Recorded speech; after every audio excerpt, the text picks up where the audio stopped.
Assalamu alaikum. My name is Arisha Ali, and today we are going to discuss about the types of a set, which is on page number 7 and 8. So हम types of a sets को discuss करने जा रहे हैं. So पहली type जो है आपके पास वो है empty set. Empty set एक ऐसा set होता है जिसमें कोई member नहीं होता, यानी वो empty set होता है. So इसमें हम लोग mostly जो चीज़ें use कर सकते हैं, मतलब आप इस तरह से b is equals to this set इसको भी use कर सकते हो, मतलब simple brackets भी लगा सकते हो. इसके अलावा आप इसको इस तरह से भी लिख सकते हो कि b is equals to brackets और इसमें आप ये सिंबल यूज कर सकते हो जिसको हम लोग बोलते हैं फाई. इसके अलावा एक स्टूडेंट्स का बहुत ज़्यादा क्वेश्चन होता है कि एम्प्टी सेट जो है वो सेट क्यों होता है जबकि वो एम्प्टी होता है, यानी खाली होता है, उसमें कोई मेंबर नहीं होता, कोई एलिमेंट नहीं होता, तो हम उसको सेट क्यों कहते हैं. तो उन स्टूडेंट्स के लिए ये मैं एक एग्जांपल उनको दूंगी तो मे बी उनको क्लियर हो जाए. एम्प्टी सेट हमारे पास दो सेट्स को सॉल्व करने से आता है. ठीक है, अगर आपके पास एक सेट मौजूद है, आपके पास एक सेट है ए और उसमें आपके पास एलिमेंट्स मौजूद हैं 2 and 3, और एक सेट आप लोगों के पास है बी और उसमें एलिमेंट्स मौजूद हैं 4 and 5. ठीक है, सो जब आप इन सेट का इंटरसेक्शन लेते हो तो आपके पास एक नल सेट आता है, यानी कि एक एम्प्टी सेट आता है जिसमें कोई एलिमेंट नहीं होता. ठीक है, सो दो सेट को सॉल्व करने के बाद आपके पास एक सेट ही आया है, बेशक उसमें कोई एलिमेंट नहीं है लेकिन वो सेट है. अगर मैं आपको एक डेली लाइफ की एग्जांपल दूं तो आपके पास अगर एक डस्टबिन मौजूद है, ठीक है, और उसमें कुछ बॉल्स पड़ी हुई हैं, फॉर एग्जांपल 10 बॉल्स हैं आपके पास उसमें, ठीक है, और वो एक डस्टबिन है. अगर आप उसमें से ये 10 बॉल्स निकाल देते हो, ठीक है, बाहर रख देते हो और वो डस्टबिन आप खाली कर देते हो, तो वो बॉल्स निकालने के बाद भी वो डस्टबिन ही रहती है. ठीक है, वो गायब तो नहीं हो जाती. तो इसी तरह से जब भी आप दो सेट्स को करोगे सॉल्व तो आपके पास एक आंसर सेट आएगा, बेशक उसमें कोई एलिमेंट लाई नहीं कर रहा लेकिन वो है तो एक सेट ही. जिस तरह से बॉल्स को जब आप डस्टबिन से बाहर निकालते हो तो वो डस्टबिन ही रहती है, बेशक जब बॉल्स है तो ये आपके पास एक नॉन एम्प्टी जो है वो डस्टबिन है और ये आपके पास एम्प्टी डस्टबिन है लेकिन है तो डस्टबिन ही. इसी तरह से सेट्स के एलिमेंट अगर उसमें लाई नहीं कर रहे तो वो फिर भी सेट ही रहता है. तो ऐसा नहीं है कि एम्प्टी सेट सेट नहीं होता, डेफिनेटली वो सेट होता है. ओके जी, उसके बाद सेकंड सेट होता है हमारे पास finite set. Okay, finite set हमारे पास ऐसा सेट होता है जिसमें डिफाइंड नंबर्स होते हैं, मतलब आपको एक लिस्ट ऑफ नंबर्स दिया गया है कि आपने ये नंबर्स हैं, तो वो आपके पास फाइनाइट सेट है. जैसे यहाँ पर 2 3 4 है, ये आपके पास 2 से 4 तक नंबर्स लिखे हुए हैं जो कि फाइनाइट हैं. समहाउ आप इसको ये भी कह सकते हो नंबर्स बिटवीन 1 and 5, तो ये आपके पास फाइनाइट सेट है. एक और सेट आप लोगों के पास होता है इनफिनिट सेट. इनफिनिट सेट वो सेट होता है जो कि आपके पास एंड पॉइंट उसका नहीं होता. जैसे यहाँ पर आप लोगों के पास डी सेट लिखा हुआ है और उसमें है 11 12 13 14 and 15, एंड उसके बाद आप देखो आपके पास 3 डॉट्स हैं. इन डॉट्स को हम कहते हैं कंटिन्यूएशन. ठीक है, सो ये आपके पास कहाँ तक जा रहे हैं आपको एंड लिमिट नहीं बताई हुई, तो ये आपके पास इनफिनिट सेट है. फाइनाइट और इनफिनिट सेट में आपके पास जो डिफरेंस है वो यही है कि आपके पास फाइनाइट सेट में एंड पॉइंट गिवन होता है, आपको प्रॉपर इन्फॉर्मेशन, कंप्लीट इन्फॉर्मेशन होती है कि यहाँ से यहाँ तक आपने नंबर लिखना है. लेकिन इनफिनिट सेट में आपको ये तो पता होता है कि आपने सीरीज स्टार्ट कहाँ से करनी है लेकिन एंड कहाँ पर हो रही है आपको नहीं पता, यानी इनफाइनाइट यानी इनफिनिट नंबर्स होते हैं उसमें, एंड पॉइंट उसका नहीं होता. ओके, इसके बाद हमारे पास आते हैं डिसजॉइंट सेट्स. डिसजॉइंट सेट्स हमारे पास ऐसे दो सेट्स होते हैं जिसमें कोई कॉमन एलिमेंट नहीं होता. जैसे यहाँ पर अगर आप देखो तो हमारे पास एक सेट ई है जिसमें हमारे पास मेंबर्स हैं 2 3 4, और एक सेट एफ है जिसमें हमारे पास मेंबर हैं 5 6 7, और इन दोनों में हमारे पास कोई भी एलिमेंट सिमिलर नहीं है, तो उनको हम कहते हैं डिसजॉइंट सेट्स.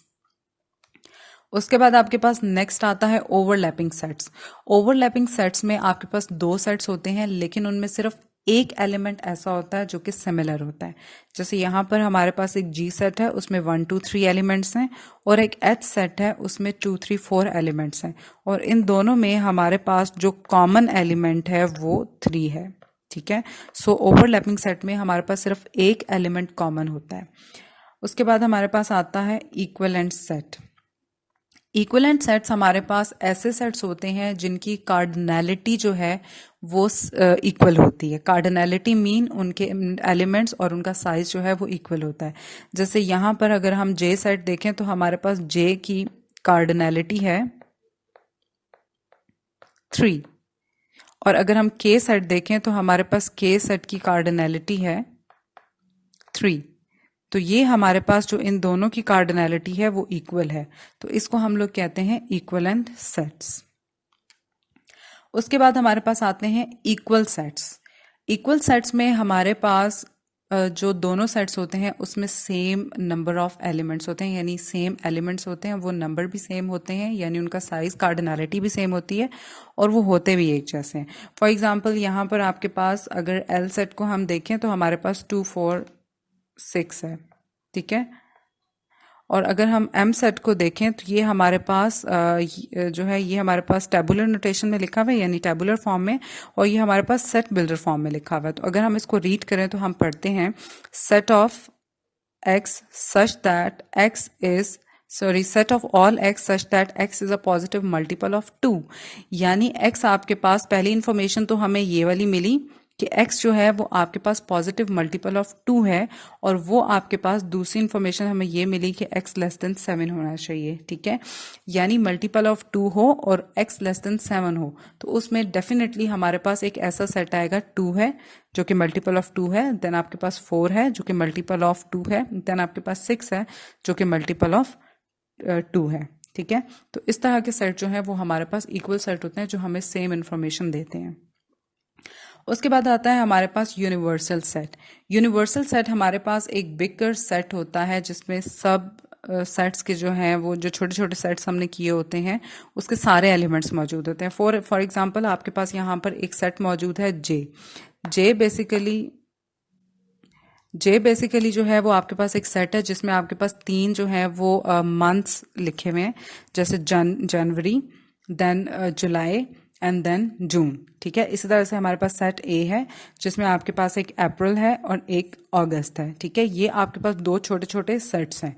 उसके बाद ये हमारे पास यू सेट है जो कि यूनिवर्सल सेट को रिप्रेजेंट कर रहा है, और इसमें मंथ्स ऑफ ईयर है, यानी सारे मंथ्स ऑफ ईयर का मतलब ये है कि इस यूनिवर्सल सेट में आपके पास 12 मंथ्स जो हैं वो प्रेजेंट हैं, तो इसको हम लोग कहते हैं यूनिवर्सल सेट। दूसरे वर्ड्स में हम इसको बिगर सेट भी कह सकते हैं, और जो अदर नेम्स हैं हमारे पास यूनिवर्सल सेट के जो हम यूज़ करते हैं, एक तो बिगर सेट है आपकी बुक में यूज़ किया गया है, और दूसरा जो है वो यूज़ किया गया है इसके लिए सुपर सेट, ठीक है। उसके बाद हमारे पास आता है सबसेट। सबसेट हमारे पास वो सेट होते हैं जो कि बिगर यानी यूनिवर्सल सेट में से एक्सट्रैक्ट किए हुए होते हैं। जैसे अगर हम यहाँ पर देखें तो हमारे पास एक बी सेट मौजूद है जो कि बिगर सेट है, ठीक है, जिसमें 2 3 4 5 6 7 एलिमेंट्स मौजूद हैं, और उसमें से हमने एक ए सेट यानी सबसेट निकाल लिया है, एक एक्सट्रैक्ट किया है जो कि आपके पास देखें तो वो बिगर सेट में लाई कर रहा है, जैसे 2 4 एंड 6। तो ये हमारे पास सबसेट है बी का, ठीक है। तो अगर हमारे पास कोई सेट मौजूद है और हम उसके सबसेट बनाना चाहते हैं तो हम वो भी बना सकते हैं। सो वो हम किस तरह से बना सकते हैं, जैसे हमारे पास यहाँ पर एक सेट मौजूद है ए, ठीक है। तो हमने इसके सबसेट क्रिएट किए, पहले एक नल सेट आया, उसके बाद आपके पास 2 आया, देन 4 आया, देन आपके पास 6 आया, और उसके बाद 2 का कंबाइन किया, प्लस पहले जो है 2 4 देन 2 6 देन 4 6, और फिर आपके पास ये सब एलिमेंट्स आ गए। तो ये आपके पास छोटे छोटे जो एलिमेंट छोटे छोटे जो हैं ये सबसेट हैं, और ये आपके पास सुपर सेट है। इसके अलावा जो आपके पास नल सेट होता है वो सबसेट होता है हर सेट का, ठीक है। और इस नल सेट के अलावा, यानी इसको एम्प्टी सेट भी बोलते हैं और नल सेट भी बोलते हैं, इसके अलावा जो बाकी आपके पास सबसेट्स हैं ये सब आपके पास प्रॉपर सबसेट्स होते हैं, जबकि नल सेट जो है वो आपका प्रॉपर सबसेट नहीं होता। तो आई होप कि आपको ये अच्छे से समझ में आ गया होगा, आप इसको अच्छे से अंडरस्टैंड करो। अगर आपको कहीं पे भी प्रॉब्लम होती है तो आप मुझसे पूछ सकते हो। So thank you very much for watching, take care of yourselves and Allah हाफिज़।